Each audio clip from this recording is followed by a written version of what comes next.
नमस्कार, one India Hindi में आपका स्वागत है। देश और दुनिया में कोरोना वायरस का प्रकोप जारी है। ऐसे में केंद्र सरकार ने शुक्रवार को एयर कंडीशनर चलाने के संबंध में एडवाइजरी जारी की है। केंद्र सरकार ने कहा कि कोरोना वायरस महामारी के बीच घर में लगे एयर कंडीशनर का तापमान 24 से 30 डिग्री सेंटीग्रेड के बीच होना चाहिए। घर और दफ्तरों में एसी के इस्तेमाल के संबंध में एडवाइजरी जारी करते हुए केंद्र सरकार ने कहा कि इस दौरान नमी 40 से 70% के बीच होनी चाहिए।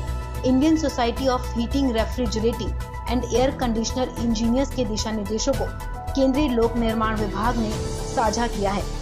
कोविड-19 टास्क फोर्स ने इन दस्तावेजों को तैयार करने के लिए देश की जलवायु परिस्थितियों से संबंधित जानकारी को निकाला, उसकी जांच और विश्लेषण किया।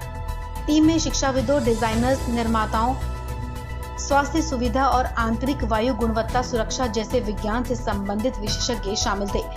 तैयार किए गए दस्तावेजों के अनुसार कमरे में एयर कंडीशनर चलाते समय खिड़कियां थोड़ी खुली होनी चाहिए। शुष्क जलवायु में उसके अनुसार नमी 40% से नीचे नहीं आने देनी चाहिए। कमरे में रखे पैन से वाष्पीकरण होने पर पानी की आर्द्रता 40% से कम हो जाएगी। समूह ने सलाह दी कि अगर कमरे का एसी नहीं चल रहा है तो कमरे में वेंटिलेशन जरूर होना चाहिए। दस्तावेजों में ये भी कहा गया कि पंखा चलाते समय भी खिड़कियां थोड़ी खुली होनी चाहिए। अगर कमरे में एग्जॉस्ट फैन लगा है तो वेंटिलेशन के लिए उसका इस्तेमाल किया जाना चाहिए।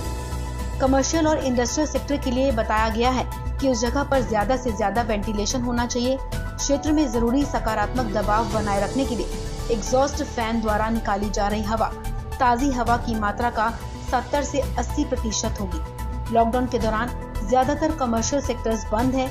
इंजीनियरिंग और हेल्थ सेफ्टी के लिए ऐसा किया जाना जरूरी होगा। लंबे समय तक लॉकडाउन के चलते इंडस्ट्रियल सेक्टर में एसी का इस्तेमाल नहीं हुआ होगा, लिहाजा उसके आसपास फंगस आदि का खतरा हो सकता है। ऐसे में एयर कंडीशनर शुरू करने से पहले मशीन व आसपास सफाई बनाए रखें, साथ ही नमी और तापमान का खास ख्याल रखें। इस खबर में फिलहाल इतना ही। तमाम अपडेट्स के लिए आप बने रहिए वन इंडिया हिंदी के साथ।